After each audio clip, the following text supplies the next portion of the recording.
Good morning, everyone. Hope you guys are all doing well. We are starting on a brand new project, and as many of you may already know, we will be doing demos at the Woodworkers Source stores down in the Phoenix area. So on Friday Friday the 29th, that's October 29th, we will be at the Tempe store. You can find their address and stuff online. We're going to be at the Tempe store from 11 to 1 doing demos and all different kinds of things. And then the next day, Saturday, we're going to be at the Phoenix store. That is Woodworkers Source in the Phoenix area. So we're really excited about that. I want to thank Corey Milstein for inviting us out. We went a couple years ago. We were at the Phoenix store, did a demo there, had a great time. And so we're hoping many of you can come out. Now, what we're doing to kind of have another little incentive is we're going to do a giveaway at both of those stores. I'm going to make a sign. That's what this video is all about. And being as it's a day or two before Halloween, we're doing a Halloween sign. Vicki and I aren't big on Halloween, but there are a few things about Halloween and Halloween movies that we like. This is probably one of our favorite Halloween movies, which, many of you that are Halloween geeks and freaks, this probably wouldn't mean much to you, but this is, so this is what we're going to do. Yeah, too much glare. So, this is a tribute to Michael Keaton's Beetlejuice, as I'm sure all of you know. But so we're going to actually do two of these. We're going to give one away at each of the demos, one on Friday and one on Saturday. So that's the 29th and 30th of October. So you guys will see this video somewhat before that, but now that we've got and I've done this inkjet transfer many times, so I'll put across the screen, if you want to know how I did the transfer, I'll put across the screen other videos that you can go watch to watch the transfer. But I want to get right into carving. These are some of these maple doors that I got from a big load of cabinetry stuff that I got. Any of you that have been watching for a while, you know that. So let's move out to the back porch and let's get to carving this thing. So we'll meet you out there.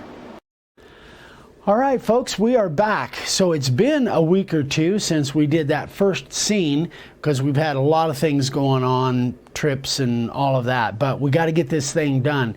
It's in the 40s here in Arizona, and this is not my favorite time of year. So I thrive in the summertime, and in the wintertime, it's not my ideal weather. So hence I am all bundled up. So we've got this thing all laid out.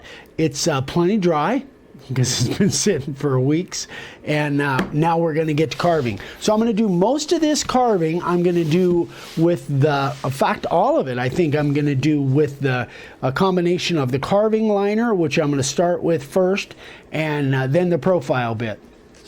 And as always, I keep a printout of what I want the picture to look like right next to me when I'm carving. So let's get into it and see what we got. So again, this is a piece of maple, and this stuff cuts pretty well. The last few times I've cut it, cuts pretty well.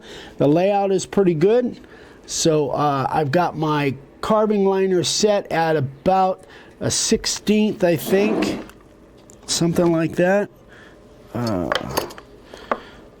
And my depth gauge isn't here. So anyway, yeah, I'm eyeballing it. It's about a 1/16, something like that. Here we go.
here's what I'm going to do, guys.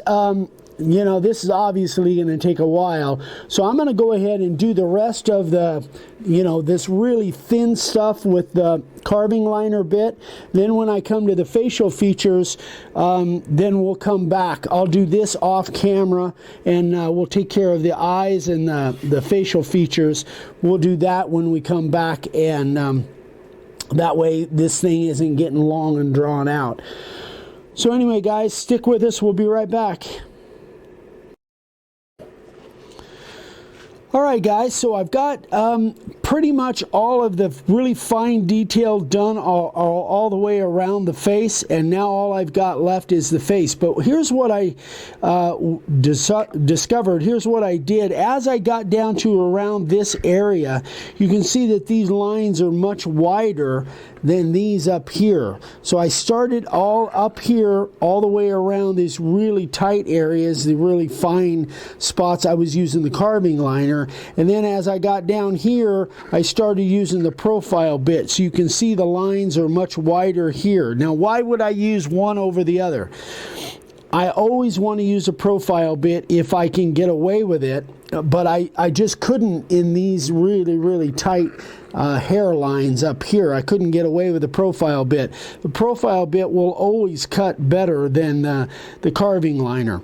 And in this hard maple, it really makes a difference. If you're cutting pine or cedar or redwood or, you know, softwoods, it's not that big a deal. But in this maple, it definitely is a big deal. As much as I love the carving liner and I absolutely really enjoy using it, it doesn't cut near as good as a profile bit, and you can't hold near as good a line. So anyway, all the way down through here, you can see this was all done with a profile bit. But now I'm going to go back in, I'm going to do these facial features, and I'm going to get some of these really tight areas, especially around the eyes, and maybe a couple of, you know, little areas in here, and these, do those with the carving liner, and then I'll finish that up with the profile bit. And once that's done, then we can move on to the lettering. All right, so I've got the, again, the carving liner bit, and I found my router bit depth gauge. So I'm set almost 1/8 of an inch, not quite, almost 1/8 of an inch. So let's get these really tight areas in there all done.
things that is kind of tricky when it gets to carving something like this is remembering what you're cutting away and what you're not. So obviously I'm cutting this inset, so everything that is black is going to be cut away. I'll go in and take all of this out with a profile bit once I get all of the details done.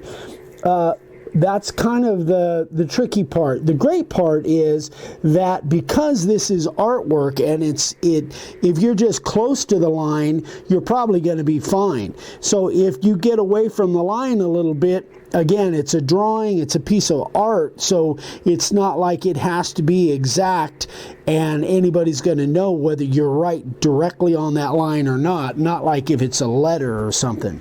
So anyway, I am going to finish up my my carving liner work on the inside facial features, and then I'll come back with the profile bit and we'll take out all of the extra stuff. So we'll be right back. Alright guys, we got all the detail done on here. Now I just got to go in and take out that extra black. So I've got my profile bit in, set a little more than 1/8 of an inch, and I think that should be about right. I might have to, if I have to back it off, I'll back it off a little bit, but I think that'll be okay. So, yeah, I'm happy with it so far. Let's get it done.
All right, well, I think you guys can get an idea of what I'm doing there.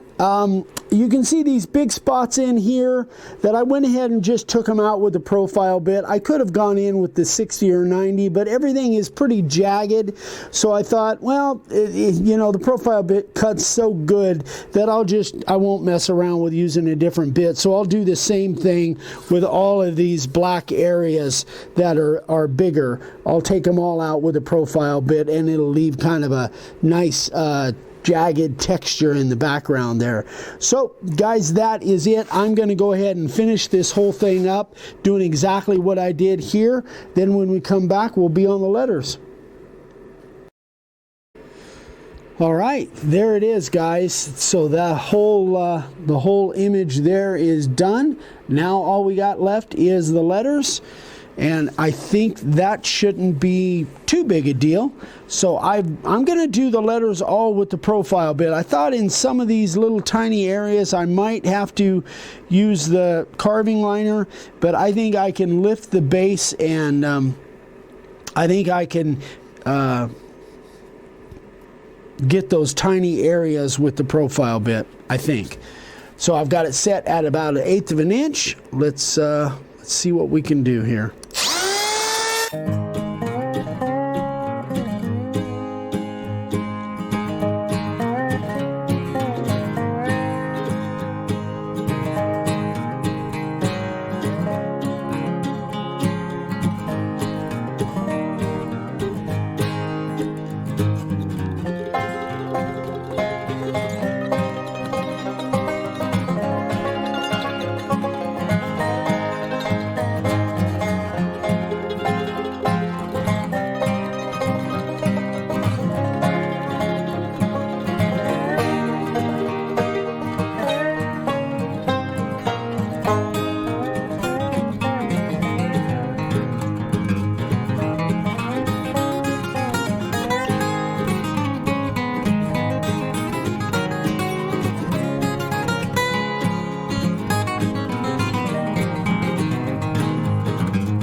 So that's how simple that is. It gets pretty tight down in here, so you can see I was lifting my base plate and getting those points in there. By the way, this is the creepy font. This is on our website, so we have these letters and numbers available, layout letters. I think these are, what are these, 1.5 inches? They're 1 inch actually. Yeah, it looks like they're 1 inch. Yeah. But we have them in all different sizes. So if you guys want some of these, we've got them on the website. So I'm going to finish up the letters. Once I get done with the detailed stuff, then I'll go back just like I did up here. Go back at probably, I don't know, 1/8 of an inch, 3/16, something like that, and take out the rest of that stuff. So when we come back, we will get this thing sprayed, sanded off, and see what it looks like. So we'll be back in a minute. All right, guys, let's get into the sanding and get this thing done. So one thing I want to, several things I want to go over. Make sure after you do something like this, especially when there's lots of fine detail, don't forget the stiff bristle brush. You really got to brush it like crazy to make sure all that loose stuff is out there. And if you can do that in conjunction with blowing it out, you're much better off. You do it now before you get it sprayed and then sand it off, and then have that stuff get out of there and you end up with white spots. So stiff bristle brush, also a little carving tool or a pocket knife or something to get all those little pieces out of there that might not want to break loose on you. So those are two tools you definitely want to have. Now I sprayed this thing already. Normally this is what I use, either the Marsh ink or the black primer, but I'm finding that, and you guys have told me this too, you're kind of finding a tough time finding this stuff. But don't forget, this is exactly the same product. As far as I can tell, it's the same product. I found this at... Can you turn it a little bit, get glare? I found this at Walmart in the automotive section, or you can find it probably in an auto parts store. And as far as I can tell, exactly the same product. So this is what I've used on this on the sign here. So I masked it off. Now I was kind of I didn't know for sure whether I wanted to paint this black this groove here, but I decided to do it just because I think it'll give it a nice looking frame around there. I don't think I've done that in the past, and I'm hoping that that I don't sand too much of it off, that this little round in there comes out I'm hoping that I don't sand that down far enough to where that ends up white. I'd like that whole groove to be black. All right, I'm going to pull off all of this masking tape. I just didn't want any more sanding than I absolutely have to have. So I'm going to pull off this masking tape and we'll come back and we'll start sanding. All right, guys, I'm going to use a combination again of my disc sander and my random orbital. I've got an 80 on here. I could go 60, but I decided to go 80. I don't want to scar this maple up too much. So I'm going to go 80 and then finish it up with a 120.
Let's see what she looks like. Lift it up just a little.